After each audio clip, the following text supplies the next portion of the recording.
Today's going to be a fun discussion. We're here with Katie Hague of the Mises Institute. She's involved with marketing and growth for them. So thank you for joining me, Katie. Hey, David. Thanks for having me. Well, I wanted to have you on to talk about a few things. I like to have people who are doing great things in the space related to homeschooling. And I know you have a background that would lend itself well to this conversation. You are, tell us a little bit about your background with homeschooling yourself as a mother. Okay. Yeah, so my husband and I have 7 children. We have 6 girls and 1 boy. Our youngest is our only boy. So we made the decision. They were all in, they were all in public school up until I think our oldest was in like 2nd grade and maybe 3rd grade. And we, through a long series of frustrating experiences and ideological challenges, we finally just decided one year to just pull everybody out at once. We just pulled everybody out of school one Christmas break and never sent them back, and basically, navigated it.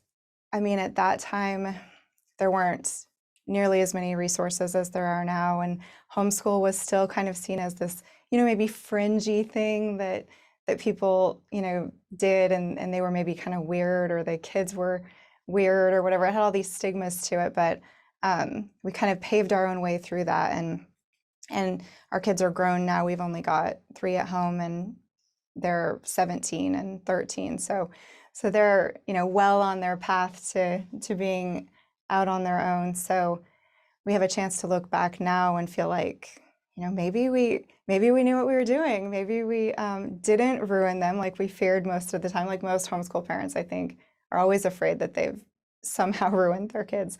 But yeah, we homeschooled all the way up to our oldest graduated college last year, and homeschooled her all the way up till we packed her off to school. So it's been a good and learning experience for us. And when did you first homeschool? What year? Around? I'm trying to think. We started, I think maybe 2010 it was. I'm trying to remember when we first started, but it was a while ago. And it's become more and more developed as a space in terms of curriculum options and so forth, right? Different tools available. Yeah, it has. So when we started, first of all, we were on one income. So going out and buying a whole bunch of expensive curriculum for 7 kids all of a sudden was not something that was even anywhere in the cards for us to do. So we never really used a curriculum. And I guess what we did, looking back now, I guess you would call what we did like unschooling. I didn't know that term then. I hadn't heard of it. But I think that's what we kind of naturally fell into. The whole system didn't make sense to us. And so the idea that we would replicate school at home somehow never really sat right with me. It was never really the thing that I wanted to do with the kids. So it was, I guess, a decision made out of necessity, but also kind of ideologically, it made sense to us to really take a child-led, individual-focused approach to how we educated our kids. So, that started with us just, the night before I would, try to put together what I wanted to talk about with them. The next day we did a ton of, all of the kids and I sitting around together and just having conversations about things that were happening in the world. And there was some loose, I had a loose structure to it, the things that I thought were important for us to talk about. But it was mostly just kind of, accruing our own content and building our own, I guess you would call it curriculum as we went. Now, were you able to keep that free flow unschooling thing all the way to graduation point, or did you have to, bring in traditional textbooks if you wanted to do biology or physics or calculus or something traditional like that? Right. So yes, we did keep the same method all the way. We also had kind of a unique method of ushering our kids into college. We didn't really take the same path that most people take. So that's another story, and I can get to that in a minute. But yeah, we did really continue to unschool them all the way. My husband would come home from work at lunch, and he would do like music classes with the kids. He's a talented musician, and so they would all sit down and they would do music class together, and really it just felt like hanging out with your family, and your dad's like teaching you things that, you know, came very normal to him. But he would also in those lessons teach math. And then there were times that he would come home from work at lunch and he would, you know, teach them the different sciences that they were working on. And, you know, really, because we have access to, you know, the entire world's knowledge, basically anytime that we want it, what we learned with our kids was as long as we fostered an environment where learning was a normal thing that we do all the time. So schools make learning miserable. The whole design of the public education system is designed to make learning something that we compartmentalize. So we say like, now we're learning this subject, and whether you've struggled with it or whether you're really, really enjoying it and you could spend, you know, 8 more hours doing it, we're going to, in 40 minutes, move on to this other subject. So it's compartmentalized in that way, but it's also compartmentalized in a way that I think is a lot more damaging. And that's that it compartmentalizes the idea of actually learning. So it says like, okay, so these hours during the day are the hours that we set aside for learning. And then every other hour of the day is when you get to like actually enjoy your life and actually pursue your interests. And it gives us this terrible feeling towards learning. It makes children think that learning is a chore, and it's something that you know, turn off and on. So we're learning now, but later we won't be learning because learning is miserable and it's a chore and it keeps us from doing the fun things that we want to do.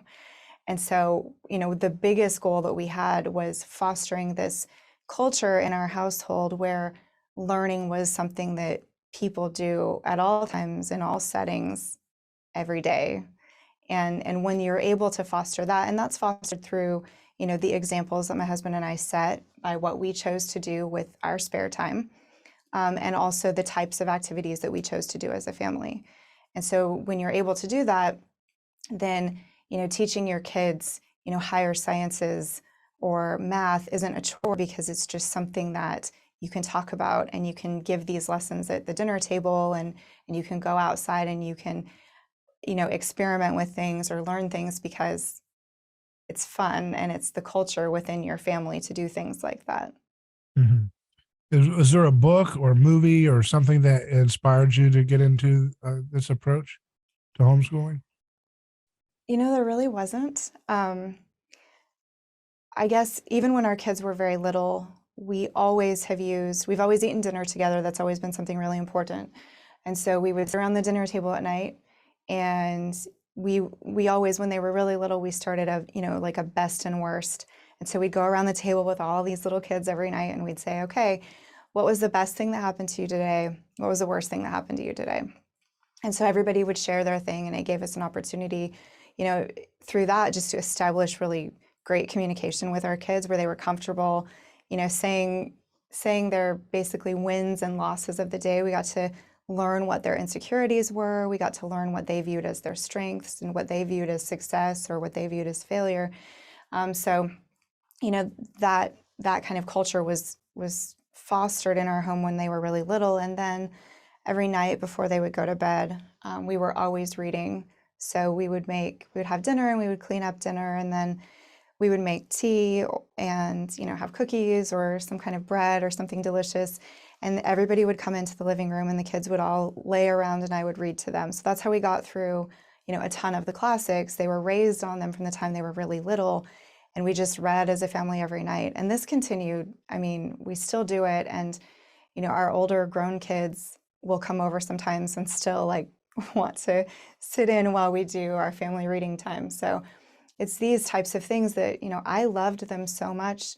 I loved doing these things so much that it just seemed like the natural way to continue to teach them is just to sit around as a family and talk about the things that were happening in the world, or talk about the things that we were curious about. And you know, it wasn't all family style, or it isn't all family style, because as the kids got older and we would introduce these different topics and ideas to them, then there were, you know, it's easy to identify the interests that each child is developing. And so once we saw one of our kids start to really, you know, find a lot of appeal in a certain area, then we would kind of release them from whatever else we were moving on to, and we would give them as many resources and as much time as they wanted or needed to really follow that path. The thinking at the time was, if we do this, then our kids are going to be a lot more likely to end up, in a career, in a life that they feel like they chose, that they really love, if they've been able to just kind of follow the things that they're interested in or passionate about all the way. The thinking was eventually that will probably lead to, them being successful. And it did end up being that way. I mean, our kids are working in fields that they love, and it's very easy to look at what they do now as adults and identify exactly when we realized that was going to be, a path that they took. So it was, I guess, just observing our kids and putting a lot of time into really thinking about how best to serve them that we stumbled upon this way of doing things.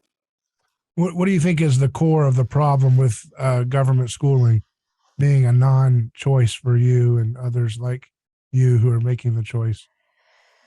So looking back now, I realized that it was never going to work. Like, that relationship was never going to work for me. I always bristled at the idea that I was co-parenting with someone else. The whole attitude that even great teachers that really loved my kids, that were really nice, it was still this feeling all the time that they believed that we were co-parenting my children. And it never sat right with me. It never felt comfortable to me, because in my view, the arrangement was actually that I had essentially hired them and I was allowing them to teach my kids this subject or that subject. I was allowing them to have that influence, and I was compensating them for it. And I quickly, discovered that was not the school's view of that arrangement. How do you know that's not their view? What lets you feel that way or see that? Right. So, I mean, first of all, just the messaging that would come home, calling them our kids, and, we're so glad to be partnering with parents on this and that. So, I mean, it was really just like actual printed stuff that I wasn't comfortable with. But more than that, and I think one of the things that really, really changed my mind, we were living in Georgia, and we always loved to take the kids, and do trips with them or educational, outings. And so one day we woke up, my husband happened to have that day off work or something, and we thought, wouldn't it be fun if we kept the kids home today and we took a trip down to the state capitol and we just walked around with them and kind of showed them all the government buildings and talked to them about, how state government works. And so we did. We got everybody dressed. We, drove to Atlanta. We walked around the Capitol building, and we happened upon the governor's secretary. And she, we have these 6 little girls and this little toddling boy, and they're super cute. They're all really close in age. And so she was smitten and wanted to talk to us and took us into the governor's office. And we have this great picture of all the kids sitting on the governor's desk. He wasn't there, but she let them sit on his desk and play with his turkey calls. And, she gave us kind of a personal tour of the whole Capitol building. And it was a really, really cool experience. Our kids still remember it.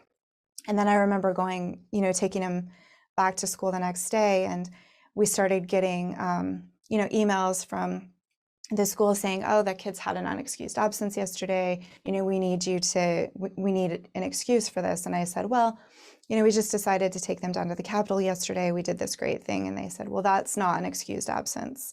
So, that's going to count against them, because it has to be, we need a doctor's note. There has to be a good reason for them to have not been there. And I thought, well, I gave you the reason, and it is a good reason. And so I think that was kind of the moment when I was certain that this wasn't going to work. And then later, and we did continue to keep them in school a little bit past that, but I think that was the moment that I thought, maybe this relationship isn't one that is going to be successful for the next, 12 years for some of our kids. And then we had another experience where they were a little bit older, and they were doing these anti-bullying assemblies like all the time. And they were coming home from school with all this messaging about character and feelings. And I started to feel or see very clearly that, the things that they were spending their time on at school were things that I really felt were more appropriate for parents to talk about. They weren't really learning, these subjects that I felt that I was outsourcing to a professional to teach my kids. They were instead being, taught values that necessarily weren't in line with how I would have taught them or maybe what our family believed. And there was this assembly that they had where the principal got up in front of the school and said, it's never okay to fight back. If you're bullied, if someone takes something from you, or someone pushes you down, someone punches you in the face, it's never okay to defend yourself. You have to find an adult to help you. And he went as far as to say, I know some of your parents have told you that if somebody hurts you, it's okay to defend yourself, to get them away from you until you can find someone to help you. But he said, your parents are wrong. That's not true. And we thought, okay, that's like too far. It's too much. Those are not things that are appropriate for an educator to be telling children. I mean, ever uttering that your kids are, or that your parents are wrong is so far outside of what's appropriate. And so that was kind of the catalyst where we just said, you know what? The kids are spending so much time at school, watching videos, going to these feelings related assemblies, being taught things that we don't really think are what they're in school to be taught. And then they would come home, and every day we would sit around our dining room table, all the kids, and I would sit there and do homework with them for hours until like dinner time. And I remember thinking, when do we get the time to teach the kids the things that they're supposed to learn from their parents? Like, we felt like the school had such a monopoly on our lives from first thing in the morning. They'd come home from school, but we weren't done still. There was hours worth of schoolwork to do that we were then walking them through, and they weren't making dinner with us as a family. We weren't sitting around enjoying our time together. They weren't going out and working in the shop with their dad or doing things with me. They were completely spending every waking moment doing school-focused things. And so we just decided that was it. And we didn't have, a really clear, certain path at that point, but we knew that what they were doing was something that we had to get them away from because we didn't want them in that system anymore. Mm-hmm. Yeah. And why do you think they have that desire to teach kids things and contradict their parents and talk about their feelings and all these different kind of parental roles? Why do you think they have that mentality? Why don't they just keep their job simple and teach math and English? Yes, why indeed? Well, I would argue that the entire purpose of the public education system is to disrupt those relationships and to make children,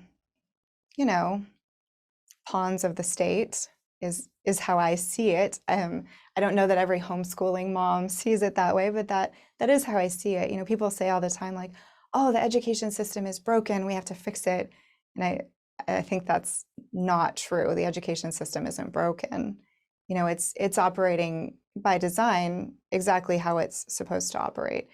I tend to view, the whole system as a system that monopolizes the time that children have with home and family, makes them people who grow up to believe that an authority figure is the answer to everything that they need. They need protection from that authority figure. That authority figure needs to tell them what to learn or how to think, what type of behaviors are okay versus what type of behaviors aren't. So, I think that, the most simple answer is probably that, when you control children, then you control the next generation. And I think that that's why. Do I think individual teachers see it that way? Probably not. But I think that the system was designed to work that way. Why do you think, so if it's like that, how come such a small percentage of people's homeschool, or what do you think, what are the barriers to that becoming something that would be more mainstream? Why isn't it 40% or 50% of Americans homeschooling their kids? Yeah. Well, I think there's a couple of answers to that. One is that when you're brought up in the system, it's hard to see that it's not a good system. And I experienced that firsthand with my husband. I saw it very clearly, you know, pretty early on, but my husband didn't see it right away. We would get notes home from the teachers and they would say things that I thought were weird. I said like the wording of things was strange to me. And I would say, why do you think that we have to, tell them why we chose to keep our kids home? Aren't they our kids? Like, why do we owe answers to them?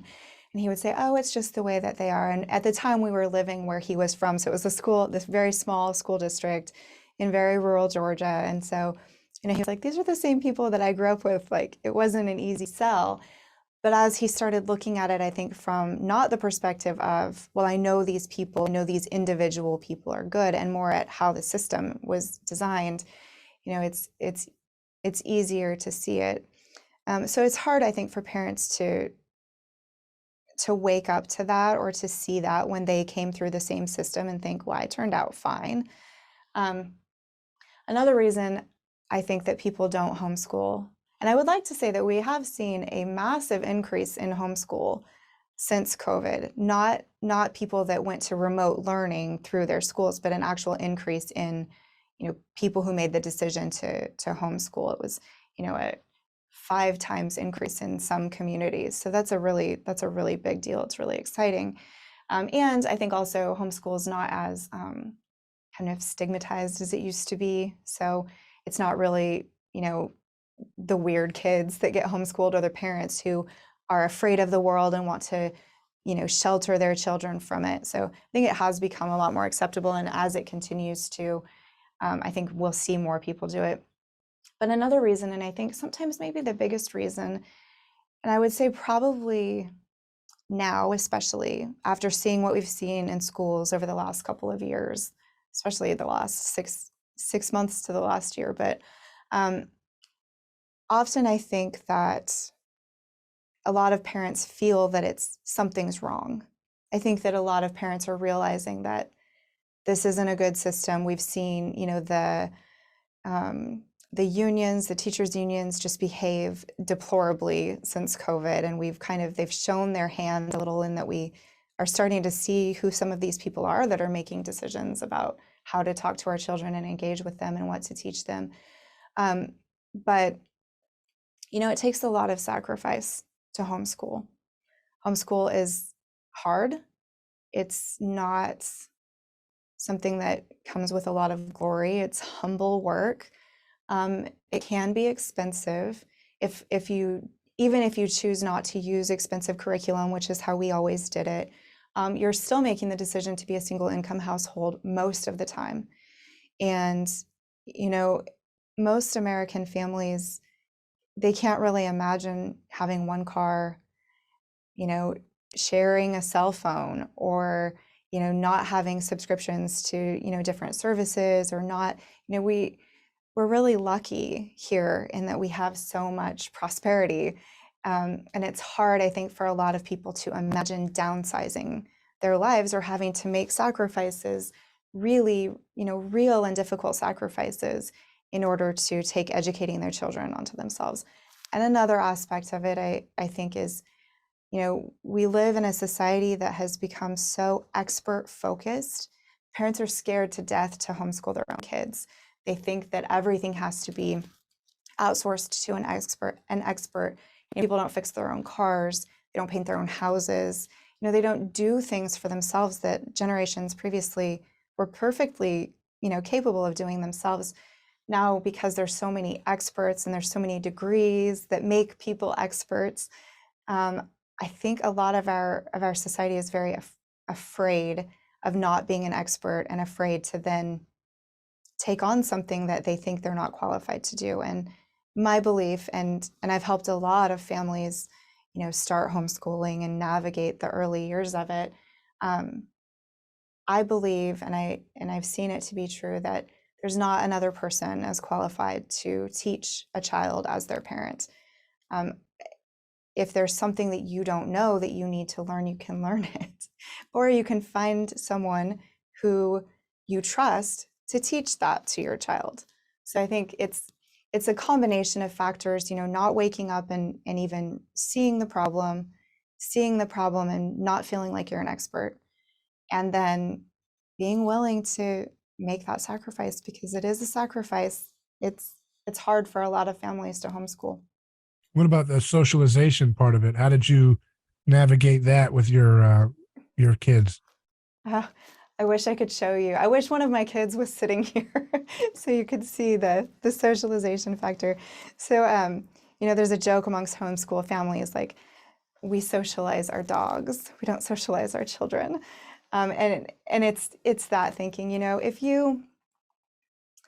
you talk to your children, if you include your children in the things that you're doing, if you travel with them, if you take them to the grocery store and let them observe you acting in life, and you allow them to participate in it, they're getting a lot of social skills that they would never get in a classroom.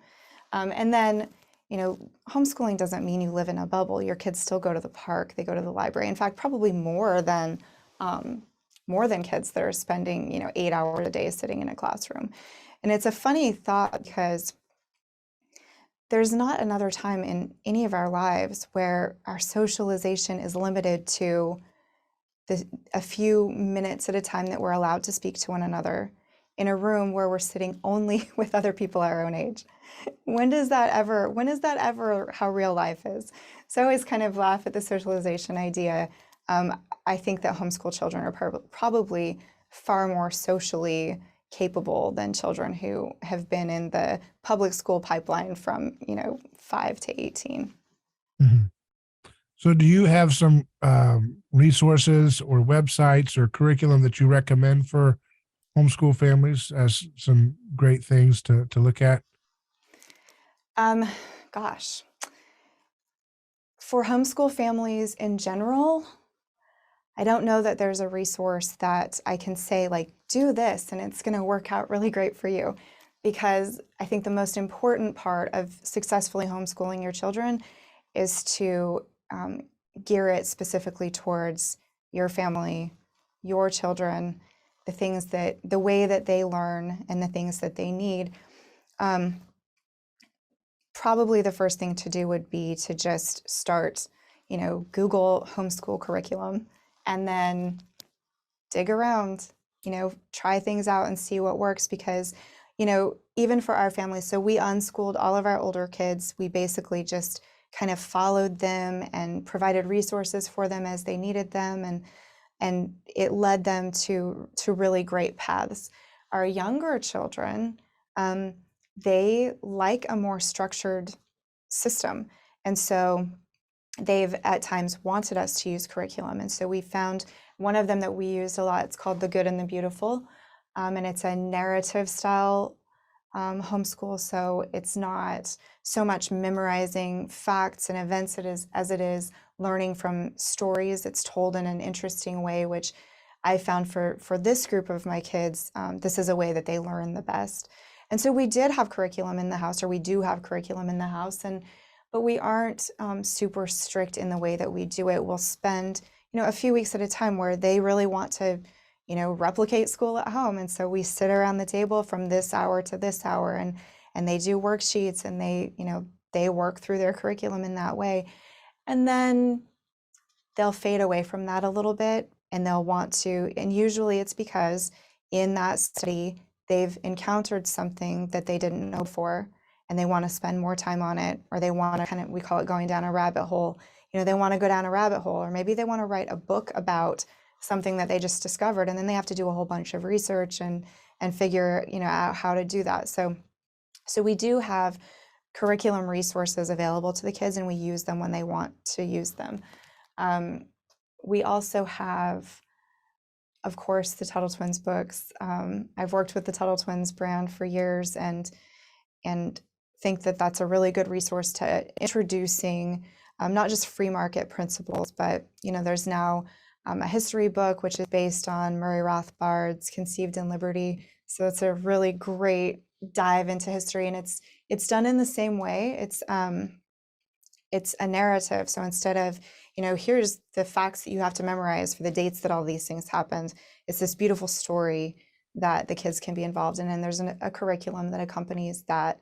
So I think mostly it's really going to be, and then some students or children, they learn better by watching videos. And so there's tons of resources where there's, video series that you can have your kids watch where they can learn what they need to there. So it's really going to be identifying the way that your kids learn the best, and some trial and error in finding what works.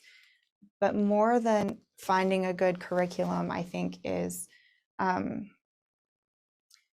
not getting hung up on things like, is my child at the same level as such and such other group of children? Are they meeting some arbitrary benchmark, which those benchmarks aren't even the same from state to state. Mm-hmm. But parents get hung up on that. They want a way to tell that to see clearly that their child isn't behind, that their child is, checking off these boxes that they should be checking. And that causes a lot of stress for the parents and for the kids. It doesn't have to be that way. I can imagine a lot of people who think the word unschooling, where children are guiding what they're interested in, they would say, well, how is my child ever going to get a diploma or pass a college placement test? So what would your answer be to that? I mean, obviously you could say some people don't want to go to college, but I think it's harder to sell that to some people because they want to give their kid their social status check mark of going into a nice university. Yeah, of course. So that was kind of the system that we navigated with our oldest daughter. She, so the way that we've done it with all of our kids is, by the time our kids are about 16, we kind of pull back from the formal education side of things, and we want them in the workforce. So my husband and I believe, and it's shown to be true for our family, that during those years, there's really no better education that they can get that prepares them for whatever the future that they choose is going to look like than to be in the workforce, to be working long hours, not just the few hours that most high school kids work, but to have an actual job where you put in long, hot, sweaty, difficult hours where you get paid and have to learn to, save your money. All of our kids have bought their own cars by saving their own money through the jobs that they work, while, maybe their friends are doing other things. A lot of them are sitting in classrooms, and, our kids have, 2 years of a lot of work experience and a lot of money saved and so much valuable interactions with the public. And they know from that often what kind of work they don't want to do, right? So it's kind of motivating when your kids spend a lot of time working these kind of difficult, minimum wage, often sweaty. We've had kids that have worked in, our daughters have worked in, cement factory or at McDonald's or flipping burgers, these kind of sweaty, difficult jobs. And oftentimes that's shown them that maybe they want to take a different path, but they've all been able to save up money and learn those skills. So with our oldest, she took that path. And then when she decided that she wanted to go to college, she didn't have a diploma because we didn't use a curriculum. So we navigated that just like we have everything else. Like, as you come to it, you find the solutions that you need. So for her, she decided to take her GED, which she did. She studied for it. Anything that she hadn't learned already, she was able to learn in the course of a couple of weeks. So she took her GED and passed it, and then went to community college. She did 2 years, not quite 2 years, doing her gen eds at the community college, paying for her classes while she was working. Because she made straight A's at community college, she was then able to apply to, a lot of universities as a transfer student. She was accepted to all the universities she applied to and offered academic scholarships because she had straight A's as a transfer student coming in. And she ended up, choosing her college and being able to graduate without debt because she used the same system then. She went to school for a couple of semesters, and then she worked and paid them off, and then she went to school some more. And because she had started when she was younger, she was able, even though she took some breaks, she was able to still graduate, a little bit earlier than most of her peers who were public schooled did. And that's, it makes me sad when I see parents and kids agonizing over things like placement tests and SATs and all these systems that they won't tell you that you don't have to do it that way. But you don't have to do it that way. There's these stigmas on getting a GED first or going to community college first. But our daughter graduated from BYU.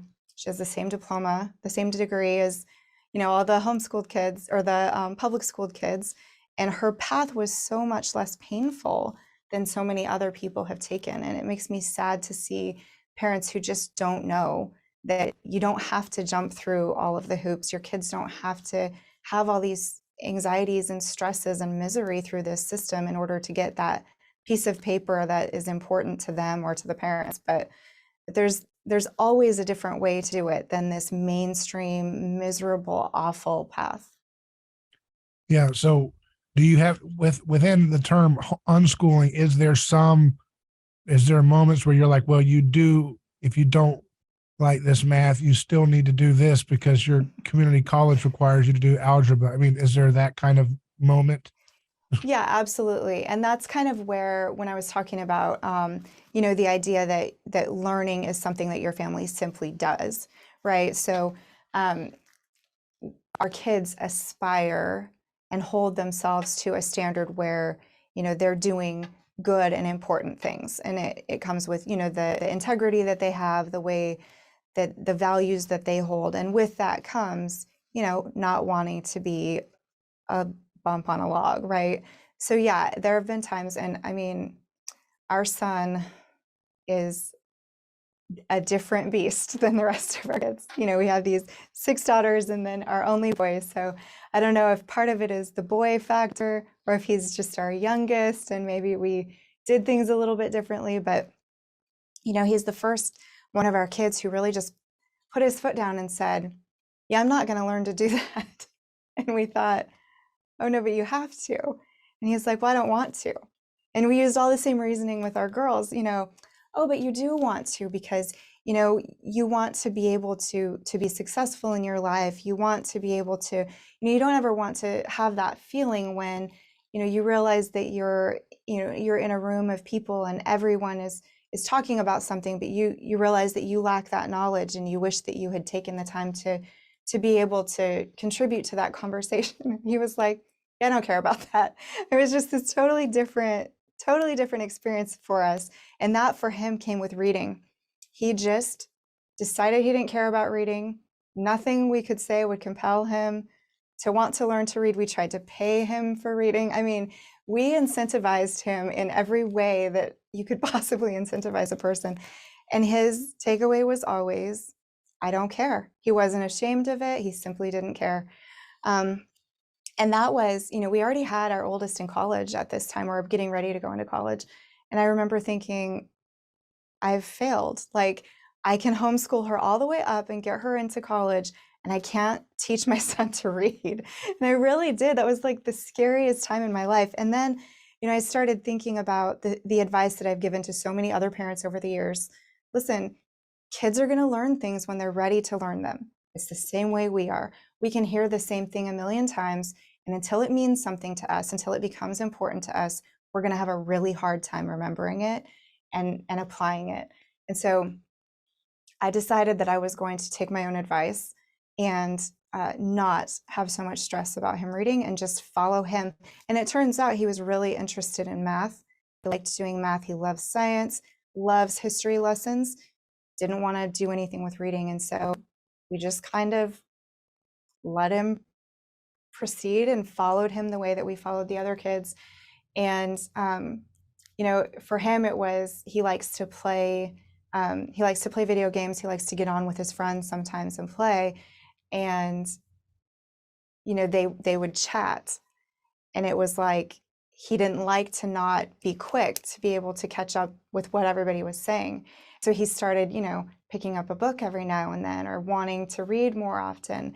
And so he would, put on subtitles when we were watching a movie or something. And so he started realizing that he didn't like the way that it felt to not feel like he was on par with where he should be.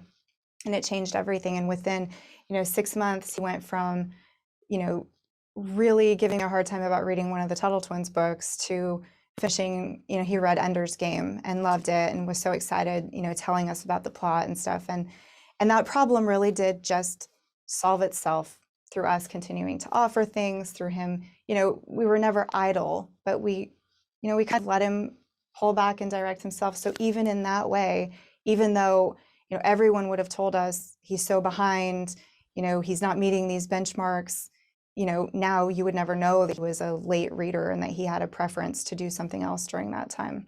So I really don't think, as long as you're continuing to, like if you have a family culture where everybody's watching movies all the time or playing video games all day or on YouTube, like you're not going to have success in an unschooling environment. Like you're not going to have the results that you hope for. But as long as you build the right family culture, you really can't help but make it. It's going to work.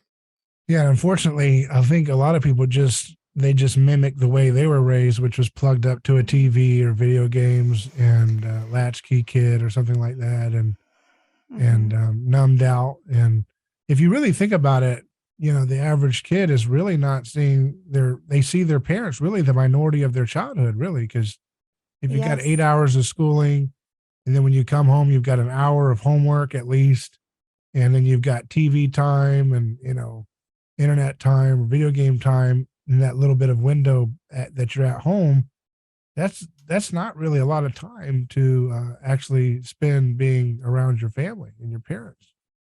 So that's the minority of time, I would think, if you add it all up. It is, and it's a travesty. I mean, you can look at so many of the problems that we see in the world, especially when we're talking about the mental health of young people. Parents have outsourced every single aspect of parenting.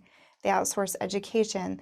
They outsource education to schools and teachers. They outsource mentorship to coaches, or, they outsource the hard conversations that everybody has with their kids to therapists. I mean, it is normal to outsource every single important role that a parent has.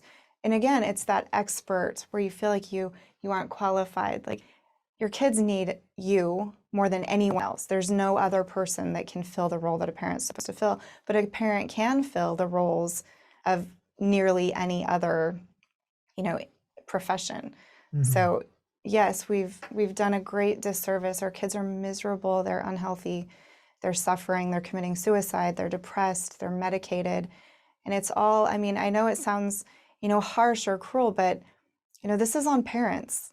There are hard decisions that you have to make to save your kids. Now's the time to save your kids. And parents just aren't getting it. What would you say to parents who want to be, I guess, the honest thing is lazy, they like the comforts. They like being able to put their kid in a government paid daycare system, and so they can have their job or they can keep up with the Kardashians and whatever. What would you say to them to try to snap them back in? Because there's everything about our culture is about coddling. Mm-hmm. And so especially a lot of young mothers are constantly being told, you do you, find your bliss. Mm-hmm. Oh, it's so hard to be a mother. Don't worry, just send them off to government, daycare. That's your role, so you can go get a career and chase some soulless corporation. But there's not a lot of tough love message you hear from other women who have successfully homeschooled their kids, that they could. You don't hear a lot of direct tough love language to younger women. You know what I mean? Guys get that all the time. You got to get something going here, or you don't want to be a degenerate or something like that, or you got to watch out about being toxic. All this constant criticism, men are used to that, but there's no actually direct, hey, get your stuff together attitude, passed down to young women thinking about having kids. Yeah, you're absolutely right. And yeah, more of that, right? That is what women need, I think. I've been watching, especially like the abortion debate that's been going on lately, and it's amazing to me, and it's sad to me to see, the disservice that we've done to young women by, by somehow making them believe that spending your life in servitude to your employer is empowering and virtuous, even though, you know, you would be replaced in an instant if you, for whatever reason, could no longer work for them. But spending your life in servitude to your spouse, your children, into making a home and developing the characters of these young people who are going to grow up and be the next generation, that's such an evil thing that we've taught, right? I mean, it's trading the most valuable thing that you can ever do for this, you know, this fake success that doesn't actually serve anyone, but someone who's disinterested in you. You know, and I remember looking at all the companies that are saying, you know, and the women that are saying, oh, you know, my company will pay for me to go to a different state to have an abortion. And I'm thinking, well, yeah, because they don't want you to have children. Good gosh, like they want you to be able to just keep working for them. Like they don't love you. Children love you. Your husband loves you. Your employer doesn't love you. You Mhm. serve a need and you're replaceable. So Mhm. yeah, that's a terrible thing that we've taught women. And yeah, the whole culture around coddling women and celebrating existence. I don't know. Yeah, We don't have very high standards for exactly. women, it seems. Like, oh, you're beautiful just the way you don't have to wear makeup. You don't have to try to look good. You shouldn't try to be fit or keep your body looking healthy or being healthy. You know, it's like women get this messaging that like anything goes. You're just a goddess for simply existing. Like that's the dumbest thing I've ever heard. Right. Such a shame that we taught them that. So yeah, I remember when our girls were little, you know, there were all these awful T-shirts that would be in all the little girls' clothing stores that said things like, you know, silly boys, dinosaurs are for girls, or, you know, girls do whatever, girls are better at this than boys. Like all these disparaging, I mean, they were tongue in cheek, but it was so normal to see that for little girls. I mean, you didn't go to the boys' department and see disparaging T-shirts towards dismissing little girls. And so I remember from a very young age, we talked to our girls about that. We were like, listen, we don't make fun of men in our family. Like men are a vital part of society. Men are vital to us as women and to our children. Like we need our fathers and our husbands to serve and protect us. Like, I mean, it's crazy what we've done both to our men by teaching them that they're toxic and replaceable and that they should be quiet, that a large portion of the important topics are off limits to them. They shouldn't speak about them because those are women's issues. And then at the same time, we've just turned women into these narcissistic, toxic people who are just completely self-serving. And these are the messages that society, you know, happily gives to young women and young men. So Yeah, yeah, I mean, yeah, there's certainly, even in the 90s, I remember the cartoons always stoked rivalry between boys and girls, you know, that I saw that Land Before Time in the 90s, and that little character was attacking the boys, and there's a constant that yeah. rivalry of that. You think, why is that something we're de facto modeling for little girls to imitate, that they Hmm. have to be in mimetic rivalry and envy with the boy next to them? You know, girls rule. I mean, this Yeah. constant need to assert one-upmanship is not a healthy role modeling to make standard for our society, and yet that's what we've kind of come to. Well, and even worse, I remember, do you remember when we were so growing up like in the 80s, you know, think about the TV shows that we watched, right? Like the sitcoms. So it was always, you know, teenagers doing angsty, dumb teenager things, and the parents were kind of like the more serious, you know, there would be banter, but the joke was always on the dumb kid who got caught. The lesson was always learned that maybe mom and dad were right after all, and the kid was foolish. And somewhere along the line, it changed. And in every sitcom, in every single, you know, piece of media, the dad is the bumbling idiot who stumbles through the scene, scratching his belly and being lazy, and he's clueless. He doesn't ever know what's going on with the kids. You know, the wife rolls her eyes when he says things. I mean, this is how we portray men and women in in media. I mean, and it's almost entirely that. I don't know exactly what the shift was, but it's incredibly evident, and it's been incredibly harmful. Yeah, there is an attempt to really disparage fathers, and Hmm. groups like blacklivesmatter.com, their website says their goal is to disrupt the Western nuclear family.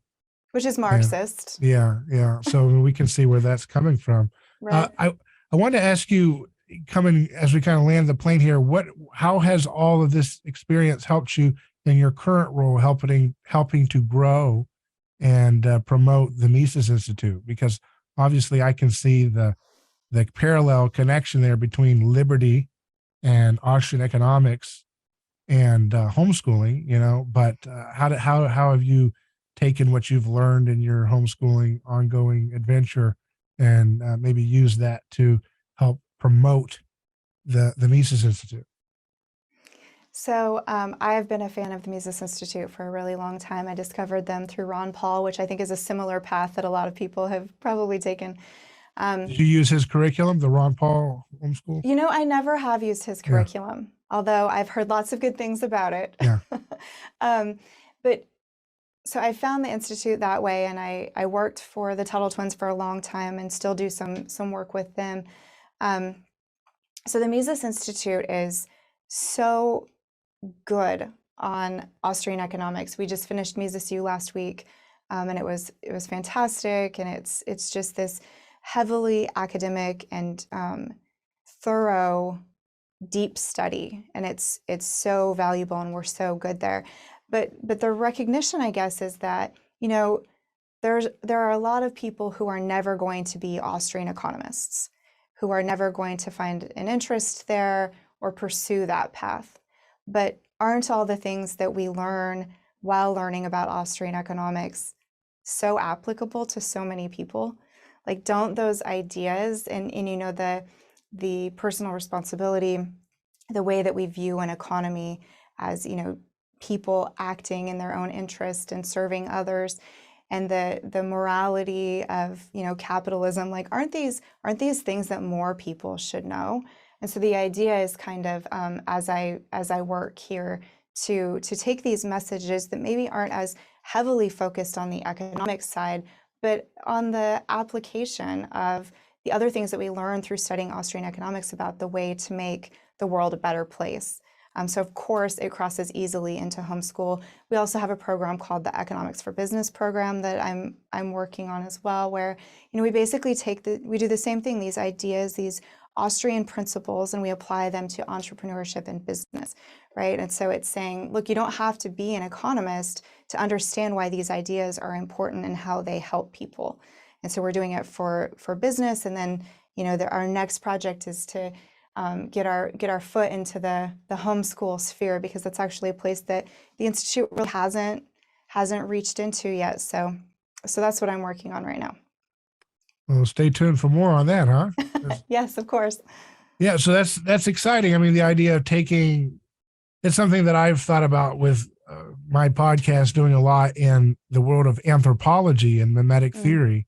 And I would love to see, and somebody take mimetic theory and turn it into a curriculum for homeschool kids and stuff. So, because anthropology is something that you can understand. I'll put it this way: it should not be sequestered to something you learn in university, because when you understand how intuitive, like Rene Girard's work in anthropology is for your own basic human relationships and patterns of desire, patterns of envy, patterns of covetousness, and you see that, it's very helpful. I could imagine if I had that in my understanding, when you go through middle school and high school and you start understanding peer pressure and conformity and, trends, and just to be a high school kid and be aware of why is it that everybody has the same haircut at the same time and the same ripped jeans at the same time? Why do rich people want to dress poor and poor people want to dress rich?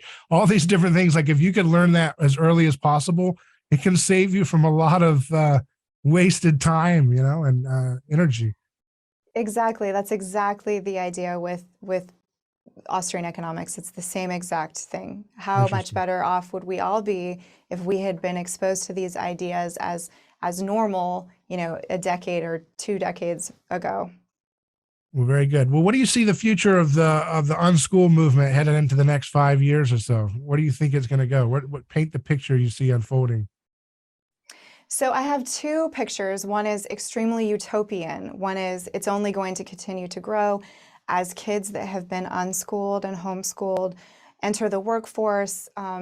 As it becomes more normalized, it's just going to continue to grow. It's so liberating. The more people that we have these kinds of conversations with, and who recognize truth in the things that we're saying, more people are going to start homeschooling. And I see it being just this exponential growth.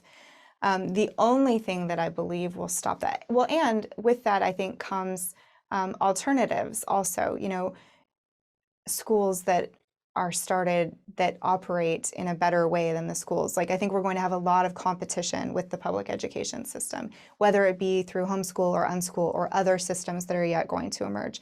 So I'm very encouraged and excited about the brightness of that future. The only thing that I do think would thwart that is, if we have some heavy-handed lawmakers, we are vulnerable, and so that's the place that I worry about, is them making it illegal to homeschool, and then how many people are willing to risk jail or something to educate their children the way that they want to. And honestly, a lot of people I think are, but that's the only thing that I think has any potential to kind of thwart this beautiful, rosy, and very, very bright future that I see for homeschool. Well, very good. Very good. I really appreciate your time. And obviously, people can check out Mises.org for more information about what the Mises Institute is up to. But also, I wanted to ask you where people can follow your work or where you post most. Yeah, I'm on Twitter. My handle is @thehague, and I have a great Instagram community of homeschool families. Also, same handle @thehague. Well, very good. Thank you for your time, Katie. Thanks, David.